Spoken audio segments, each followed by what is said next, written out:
My name is Gloria Lutz, and I'm 30. The call comes on a Tuesday afternoon while I'm halfway through a code review, cursor blinking over a pull request that keeps breaking tests. My phone vibrates across my desk. Ashley again. Third day in a row. Third time I pretend I don't see it. I tell myself I'm being professional, focused, composed. Really, I'm rationing oxygen. On the fifth vibration, I step into the corridor, past glass walls holding teams that look better rested than I feel. The skyline outside is a postcard. Hard blue sky. The city's teeth of high-rises catching light. I call back. She picks up on half a ring. Finally. What's going on, Ash? I need to talk. It's important. Then talk. A breath I know too well, like she's building a story out of smoke. Can we meet for coffee tonight? Ashley, please. Silence stretches, then I'm in trouble. Financial? Another breath. Yes. How much? I don't want to. How much, Ashley? 15. 100? 1,000. The sound in the corridor drops out, like someone put the building on mute. I close my eyes. Credit cards? Yeah, her voice goes small. It just added up. Debt doesn't add up by accident. She bristles. You don't have to make me feel worse. I'm not making you feel anything. I'm asking what you bought. Does it matter? Yes. Clothes, some furniture, dinners, normal stuff. Normal. The word sits on my tongue like a dare. Ashley's feed is a collage of champagne flutes and travel sunsets and unboxing videos of bags I can name by stitching pattern alone. She works part-time retail. Her apartment lease exists because I signed beside her shakily penned name. You can't afford the minimums. They're killing me. I'm drowning, Glow. I hate when she calls me Glow, like the nickname is a lever. What do you need? A bailout. Just this once. I'll pay you back. There it is. The real ask wearing a borrowed dress called family. No. A beat. What? No, I'm not paying your credit card debt. But I'm your sister. And that's why I co-signed your apartment and your car and helped just this once, 3 times already. This isn't an emergency. It's a pattern. I can't believe you're being like this. Like what? Cold. Responsible, I say, and the word stings. For both of us. Mom said you'd help. Mom doesn't get to spend my money. So you'll just watch me struggle? That line, the one that tries to turn refusal into cruelty. I'll watch you learn, Ash. There's a difference. You're such a... She cuts the call before the sentence decides what it wants to be. I stand there with my phone cooling in my palm. I know this isn't over. It never is. Back at my desk, I unpause the world and lose myself in the logic. After work, I make dinner. My mother's text waits like a tripwire. Ashley says you refused. Call me. We need to talk. I don't call. I wash dishes, answer late emails, run a build. At 8:00 a.m., the next morning, Mom rings. Voicemail. 8:15. Voicemail. 8:30. Voicemail. By 8:45, Dad's number joins the parade.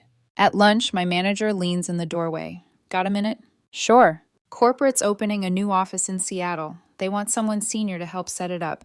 Team lead, big scope, real path upward. Interested? Seattle. 3,000 miles between me and every obligation I never consented to. When? They'd want someone by next month. Relocation package. Significant raise. I think about it for exactly 3 seconds. Yes, I'm interested. I'll set up the interview for tomorrow. That evening, I run the numbers.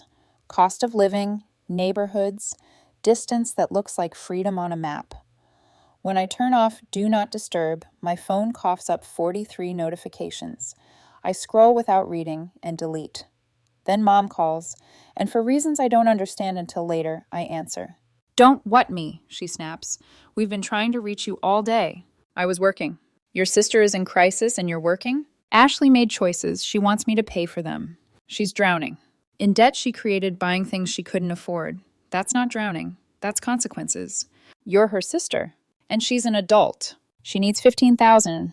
She needs to sell the bags, cancel subscriptions, stop eating out, and figure it out. We don't have that kind of money. Neither do I. You work in tech. You make good money. There it is, the quiet family constitution. My income is our emergency fund. I make good money because I work hard and tell myself no. That doesn't make it community property. So you'll let her suffer? I'll let her manage her life, like I've managed mine since I was 18. That's different, Mom says, voice turning winter. You never needed help. I needed a lot of help. I just didn't get it. Silence lengthens. Then, is that your final answer? Yes. Fine. Then don't be surprised when this family moves on without you. She hangs up, and the ceiling in my apartment yawns wider, and I realize I can breathe. The interview the next day goes crisp and clean. They offer by 3 p.m. I accept by 3:01. I give notice. I start a list. Utilities to cancel, addresses to change, auto pays to kill. I don't tell my family. For 1 week, everything is quiet. Too quiet, the air before a thunderhead. On day 8, Ashley calls from a number I don't recognize. What? I answer, because I've run out of furniture to arrange around this conversation. They're going to send it to collections. Then make payments. I can't. Then sell your stuff. Get a second job. Do what adults do. You've changed. No, I stopped enabling you. I'm going to lose everything. Then you rebuild. You'll just watch us struggle? There it is again, the myth that I'm doing something to her by not undoing what she did. I've helped you multiple times. Each time was the last time. That stops now. This is different. It's always different, and it's always my money. Silence. Then she says, small and stunned, "What are you going to do?" I'm moving to Seattle, 3 weeks. You're running away. I'm choosing myself. Mom's going to lose it. She can survive disappointment. Please, I'm begging you, just this once. No, Ashley, I'm your sister, not your ATM. I hang up. I block her number. Then I block my parents. Not from rage, but to create a pocket of quiet big enough to change my life inside it. 2 hours later, my inbox pings. Subject. Final warning. If you don't help your sister with this debt, you will lose this family. $15,000 or you're done. You have 24 hours to decide. I read it twice, and then I commit an act of quiet rebellion that feels like holiness. I log into my bank and cancel the monthly transfer I've been sending my mother for years. $600. Every month. Nearly $21,000 in 3 years. Then I call the bank about removing myself as co-signer from Ashley's car. They explain the path. Refinance in her name or repossession. What if she can't refinance? Then the car will be repossessed. Perfect. I send Ashley one final email. 30 days to refinance the car and apartment, or I trigger repossession and a cosigner release. Handle your business or lose it. That night, I sleep better than I have in months. The next afternoon, my roommate knocks. Your family's called the landline 10 times. Tell them I moved yesterday. You move in 3 weeks. They don't need that information. At 4 p.m., someone pounds on my door like it owes them money. I don't move. I know you're in there. Ashley's voice cracks in the hallway. 20 minutes of banging later, Mrs. Chin from 3B tells her she'll call the police. Ashley flings one last promise over her shoulder. You're going to regret this. I don't. That night I turn my phone back on because curiosity is a muscle that sometimes wins. 63 notifications. Begging to anger, to bargaining, to threats. The stages of grief, except no one died. Just access. An email from Dad snags my eye. Subject. Disappointed. We raised you better. Family takes care of family. If you go to Seattle without helping, don't bother staying in touch. We won't have a daughter who abandons us. I laugh. Sharp. Humorless. When I needed help for college, there was none. When Ashley needed a car, there I was, pen in hand. When I moved out, I bought my own furniture with a credit card I paid myself. They have been dependent on me since I got my first real job, and I'm the villain for stopping. I start the cosigner release for the apartment. The management office tells me they'll review Ashley's income and credit. If she doesn't qualify, she'll need a different cosigner or a new place. Start both processes, I say. This will significantly impact the primary borrower, the rep warns gently. I'm aware. By midnight, my phone shows 41 missed calls. I put it face down and sleep through the storm. Morning arrives clean, light sliding across stacked moving boxes labeled with a precision my life never got from anyone but me. Kitchen, office, donate. There's a quiet in the apartment that feels like the moment before push-off, when a plane is still and the runway is long and you can almost imagine a different ending. Somewhere out beyond the horizon line of this week, there's a city of hills and rain and a man I haven't met yet who won't need saving or a cosigner or a story. There will be a day when my phone rings, and it's not a siren, but an invitation. But first, I have to go. I wake up before sunrise the next morning, heart pounding like I'm already late for something. Not work, not a flight, just escape. Boxes tower like silent witnesses around my apartment. each one labeled in neat black Sharpie: kitchen, office, donate, storage. I don't play music. The silence feels safer than lyrics right now. By noon, I've canceled every autopay tied to my family. The joint phone plan? Gone. The monthly $600 transfer to Mom's house fund? Dead. The streaming accounts Ashley mooches from me? Changed passwords. A quiet kind of peace creeps in, like cleaning a wound after years of pretending it didn't hurt. But peace never lasts long in my family. At 2 p.m., my phone explodes again. 47 missed calls, 20 texts, 6 voicemails, each one from a different stage of emotional warfare. Mom, I raised you better than this. Dad, we don't turn our backs on family. Ashley, you're seriously going to let me lose my apartment? Mom again, you used to be such a good daughter. Ashley again, hope you feel good about watching me struggle. I scroll, not reading, just recognizing patterns. Begging, guilt, rage, silence. Then repeat. By 4 p.m., there's a knock on my door. Not the polite kind, the pounding kind that vibrates picture frames. My roommate pokes his head out of his room. Gloria? Don't open it. He looks uneasy. That's Ashley, I finish for him. Through the door, her voice cracks. I know you're in there. We need to talk. No, you need to learn, I whisper to myself. After 20 minutes of yelling, our neighbor, sweet old Mrs. Chin from 3B, steps into the hall. Young lady, stop the noise or I'm calling the police. Ashley fires back, this is between me and my sister. Mrs. Chin doesn't flinch. I don't care if it's between you and the Pope. Quiet down or get out. Silence. Then the click of Ashley's heels fading away, followed by one last scream echoing down the hallway. You'll regret this, Gloria. My roommate exhales. Oh, she's intense. She's panicking, I say. Reality finally knocked. I spend that night double-checking everything. Leases, accounts, loan documents. I even call the car loan company again. Once the refinance notice goes out, what's the timeline? 30 days, the rep says. If she doesn't qualify, repossession starts automatically. I nod even though she can't see me. Send the notice. Click. One less anchor. By midnight, my inbox fills again. Emails from my parents, each angrier than the last. I don't open any of them. I'm done being their customer service line for bad decisions. Instead, I fill another box, then another. Every item I wrap, every plate, every photo frame feels like a statement. This stays mine. 2 days later, my manager calls me into her office. The relocation's officially approved. You'll start in Seattle next month. Relief floods through me so fast I almost feel dizzy. Thank you, really. She smiles. You've earned it, Gloria. New city, new title, new salary, new life. I go home and start selling furniture online. My phone buzzes with offers from strangers, and with more texts from people who should feel like family but don't. You can't just abandon us. Ashley's car got a notice. What did you do? Your father and I can't believe the person you've become. I delete them all.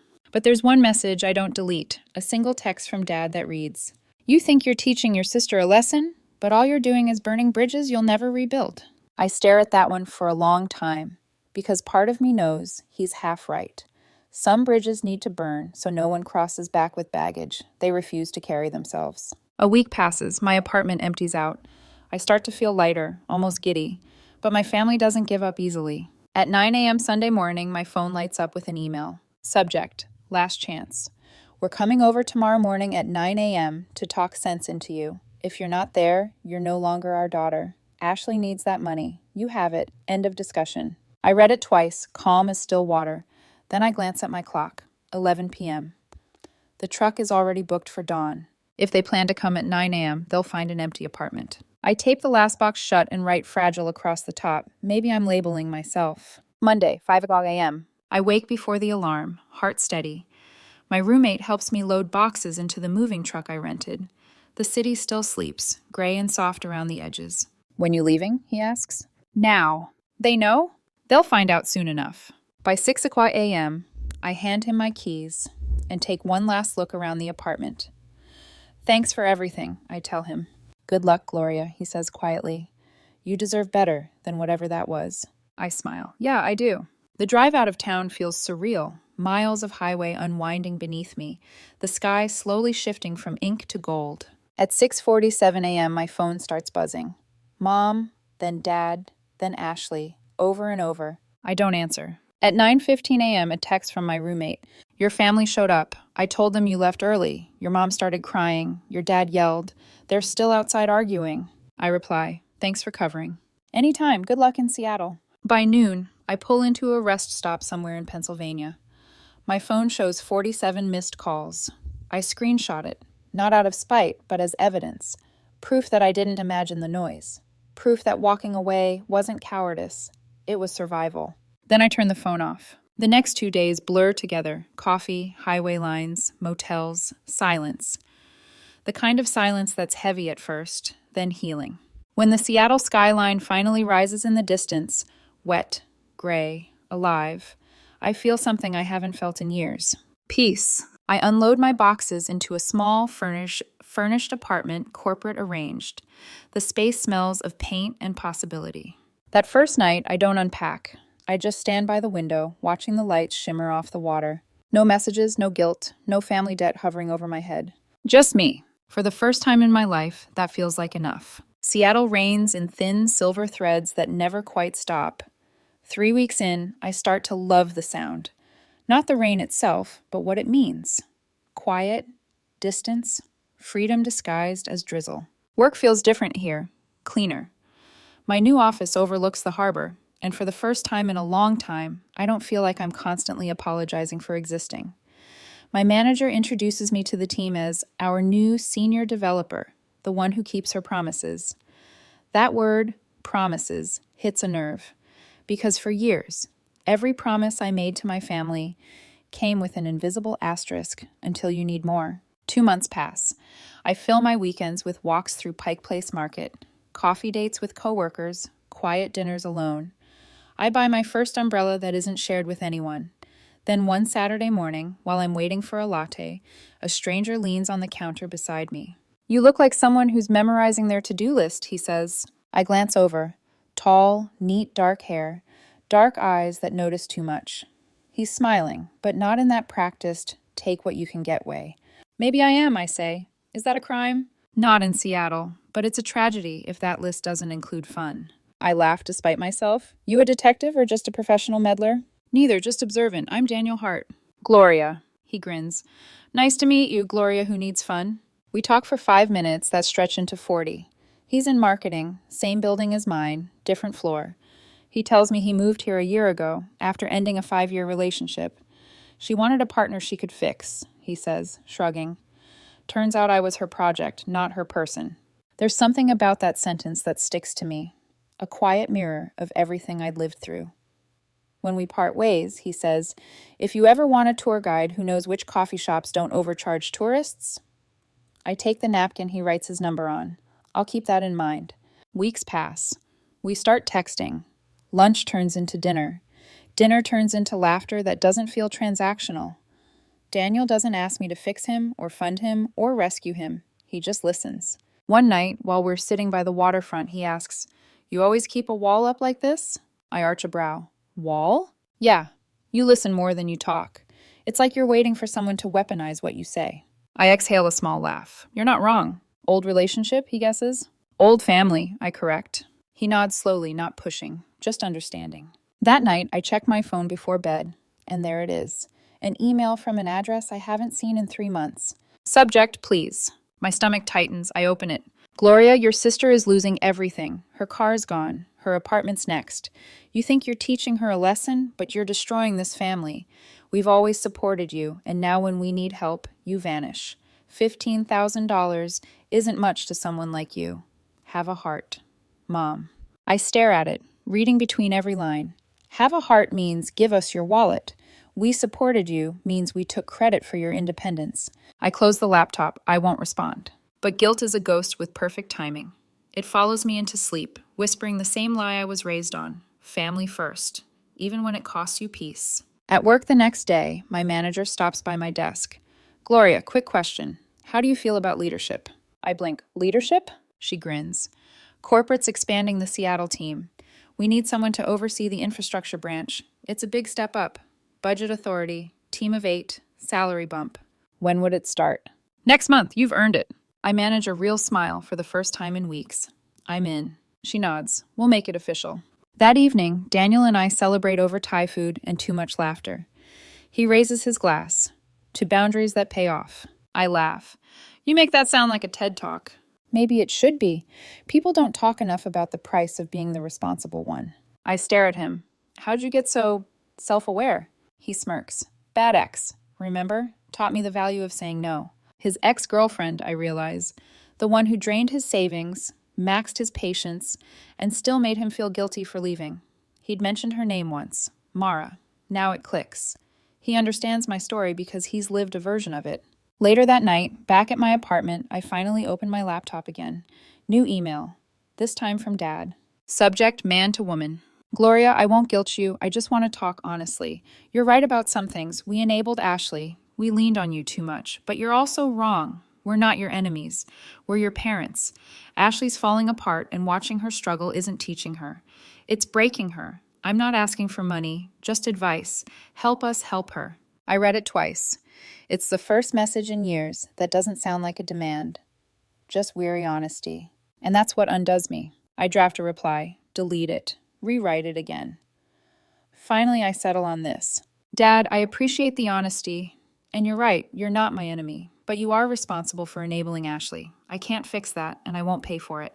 If she wants advice, she can email me herself. No money, no co-signing, just guidance. If she's serious, I'll help her make a plan, but she has to do the work. I'm not the family's safety net anymore. I'm your daughter, not your bailout. I hover over send, then click. When the email whoosh fades, I realize I'm shaking. Not with fear, but release. Daniel texts a minute later. You okay? Yeah, I type back. I finally told my parents the truth. How's that feel? Like taking my first real breath. I set the phone down and stare out the window. Rain again. Endless, gentle, cleansing. The city hums below me, alive and indifferent, and for the first time in years, I don't feel like anyone's emergency. 3 days pass before it happens. The email arrives at 9:47 p.m. On a Thursday, the subject line so simple it makes my chest tighten. Subject, I'm sorry. It's from Ashley. For a minute, I just stare at it, my cursor hovering over the unread message like it's radioactive. I half expect it to explode into another guilt trip the second I open it, but I click. Gloria, I don't even know where to start. I've been awful to you. I made stupid choices and expected you to fix them. That wasn't fair. Dad showed me your email. You said if I wanted advice, I could ask. So I'm asking. I'm not asking for money. Just help figuring out what to do. I lost my car, my apartment, my job. I'm back living in Mom and Dad's guest room. I can't get approved for anything because my credit's trashed. I've applied to 50 jobs. No one calls back. Every time I try to make a plan, I panic. If you'll talk to me, just once, I'd really appreciate it. Ashley. For a long time, I don't move, because buried under all that mess, I see something new. Not manipulation, not performance, just defeat. I forward the email to no one, because there's no one left to ask for permission. Then I text Daniel. Can I show you something? We meet that night at my place, takeout boxes between us. He reads the message twice. She sounds like she's hit bottom, he says. Or she's learned the script that gets me to cave. He looks at me carefully. Which one do you believe it is? I don't answer right away. Maybe both. He leans back. You could always set rules. Advice only. No money. You've already done that once. I nod slowly. Boundaries and conditions. Like training wheels. Exactly. You don't have to give her trust. Just a chance to earn it. That night I type, Ashley, we'll talk once. Sunday, 2 p.m. Pacific. Video call. No parents in the room. No guilt trips. No begging. If you want real advice, I'll give it. No money, no co-signing, no bailouts. You do the work, I'll guide you. If you're serious, be there on time. Gloria. She replies within the hour. I'll be there, thank you. Sunday arrives with rain, the kind that softens everything into gray. At exactly 2 p.m., my laptop screen lights up with an incoming call. Ashley appears, thinner, tired, hair pulled back in a messy knot. Her eyes are ringed in red. Hi, she says, voice small. Hi, I answer. For a few seconds, neither of us speaks. The silence is full of ghosts. Then I ask, okay, where are you at right now? Financially, practically, emotionally? She exhales, broke, unemployed, and terrified. Good place to start, I say, because fear is fuel when you stop letting it paralyze you. We talk for 90 minutes. I take her through everything. Selling off her designer stuff online, applying for retail jobs again, even if it's not glamorous, calling her credit card companies to set up payment plans instead of avoiding them, moving into a shared house instead of an apartment she can't afford, getting a bus pass instead of worrying about a new car. She listens, writes things down. The more she talks, the more I see the cracks of humility replacing old arrogance. This is going to take years, she whispers near the end. Yes, I say, it will. I don't know if I can. You can. You just don't get to do it the easy way anymore. Her lip trembles. Why are you helping me, after everything? Because you asked for advice, not money, I say quietly. And because I don't want to see you fail, but I won't do the work for you. Ashley nods slowly. I understand. Good. Check in with me once a month. Show me progress. I'll keep helping as long as you're serious. She sniffles. Thank you. Don't thank me. Just do it. We hang up. When the call ends, I just sit there, staring at my reflection in the black screen. I don't feel vindicated. I don't feel triumphant. Just tired. Daniel texts a minute later. How'd it go? Better than I expected. Worse than I hoped. That's progress, he replies. Progress usually looks ugly at first. I smile at the screen. He's right. Over the next few months, the rhythm begins. Each video call becomes less about guilt and more about growth. Ashley finds a retail job at a mall, sells half her wardrobe, pays down $3,000 in debt, moves into a room she shares with 2 other girls, sends me screenshots of her budget spreadsheets like they're baby photos. Every month she sounds stronger, not fixed, but facing it. One evening, I'm on the couch when Daniel looks up from his book. Do you ever think you'll forgive them? Who, my parents? Yeah. I stare out the window. The rain looks endless tonight. Forgiveness isn't the problem. Trust is. Forgiveness doesn't mean reopening the bank. He nods slowly. Still, you're doing something incredible. You're proving that boundaries don't mean indifference. I smile. You sound like you've rehearsed that. I've lived that, he says simply. And I realize the 2 of us are survivors of the same disease, people-pleasing. He had a partner who drained him. I had a family who did. And now we're learning what it means to love without losing ourselves. By month 6, Ashley surprises me. I need to tell you something, she says during our call. Mom and Dad, they're not okay. I frown and define not okay. They used up most of their savings helping me before you cut them off. They're behind on bills now. I'm not asking you to help them. I just thought you should know. I go still. Why tell me? Because they won't. They're too proud. But it's bad, Glow, and you deserve to know the whole picture. I nod slowly, letting her words settle. Are they asking you to ask me? No, they don't even know I'm saying this. Okay, I whisper, thanks for being honest. We finish the call, but the thought won't leave me. That night I tell Daniel. They're struggling, I say quietly. He listens, sets his glass down. And part of me wants to help. The other part remembers everything they said when I didn't. He leans forward. Helping and enabling aren't the same thing. Maybe you can do what you did for Ashley. Advice, not money. I sigh. Maybe. Because for the first time I realize I'm no longer reacting out of guilt. I'm choosing from strength. And that changes everything. A week after Ashley's confession, I do something I haven't done in almost a year. I unblock my father's email. The inbox pings within minutes, like it had been waiting for the gate to open. I type slowly. Dad, Ashley told me you and Mom are struggling financially. I'm not offering money, but I can offer advice. Same terms I gave her. 1 video call. No guilt trips. No emotional manipulation. No, after everything we've done for you. Just honesty and solutions. Let me know if you're interested. Gloria. He replies faster than I expect. I'll take it, thank you. We set the call for Sunday evening. When his face appears on the screen, he looks older. Not just age, but exhaustion. The kind that comes from running the same treadmill for decades. Mom's sitting beside him, arms crossed, defensive before I've said a word. I appreciate you both taking this seriously, I start, but if you want this to help, you have to tell me everything. No sugarcoating. Dad exhales. Fine. We're behind on the mortgage. A few credit cards are maxed. Car loans overdue. We used most of our savings trying to help Ashley before you left. Then she lost her apartment and... Mom interrupts. We couldn't just let her be homeless, Gloria. I'm not judging that, I say evenly, but I am saying you can't fix someone else's problems by creating your own. Dad nods weakly. We know. We just thought it would be temporary. Debt rarely is, I reply. I walk them through everything. Sell the second car and downsize to one. Refinance the mortgage before the bank does it for them. Cancel every streaming service, subscription, and unnecessary expense. No more dining out, no gifts for Ashley, no loans to anyone. Mom's face hardens. You make it sound so easy. It's not easy, I say softly. It's survival. You can't keep pretending everything's fine while the house is burning. She looks away. For the first time in years, she doesn't argue. Dad clears his throat. Will you check in on us, like you do with Ashley? I hesitate. Once a month, 6 months. After that, you're on your own. Same rules. No money, no guilt, just progress. He nods. Deal. When the call ends, I sit back and stare at my reflection. Somewhere along the line, I became the adult in a family of children. A month later, during one of our check-ins, Dad admits they sold the car and started cooking at home. Mom even says, we canceled Netflix. I miss it, but we'll manage. Progress. Small, but real. Ashley joins one of the calls, all smiles. Guess who just made her 5th debt payment on time?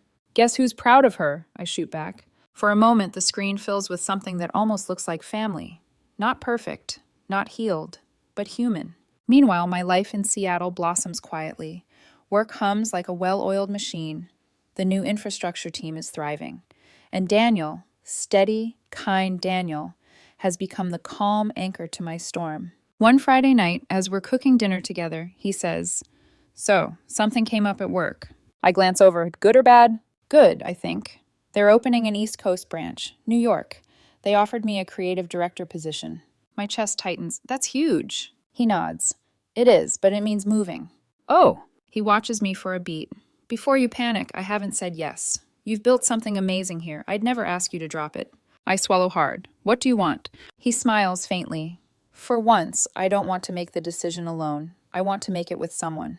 His words settle into the air between us, soft but heavy, the exact opposite of what I grew up with. That weekend, I get an email from my boss. Subject: expansion opportunity. They're opening an East Coast office too. They want someone experienced to lead it. A VP track position. Relocation. 6-figure bonus. Corporate visibility. Everything I used to think I wanted. When I tell Daniel, he laughs softly. So basically, both of us got offered the same deal. Apparently, I say, World has a sense of humor. We spend hours talking about it. Money, growth, family, future. Finally, he asks, what's your gut say? My gut says I'm finally happy, and I don't want to trade that for status. He grins. Then don't. Easy for you to say. I turned mine down this morning, he admits. Seattle's home now, because of you. I blink. You what? He shrugs. You told me once, boundaries are love in disguise. Well, this is mine. I'm choosing here. Something in me shifts. The last piece of armor I didn't realize I was still wearing falls away. A few weeks later, during a check-in call, Dad says, We've refinanced, sold the car, we're catching up. Mom adds quietly, It's hard, but we're doing it. And I'm sorry, Gloria, for everything. It's awkward and real and raw. The kind of apology you don't get often. I swallow the lump in my throat. Thank you. Ashley smiles through the screen. Looks like we're all learning from the same teacher. Don't give me too much credit, I say. You did the work. Still, she says, you gave us the map. That night, Daniel and I walk through the drizzle downtown. I can't believe how far they've come, I admit. Because you stopped carrying them, he says. People don't grow when someone else keeps catching them. I look up at him. You know, if I'd met you 5 years ago, I probably would have tried to fix you. He smiles. And I would have let you.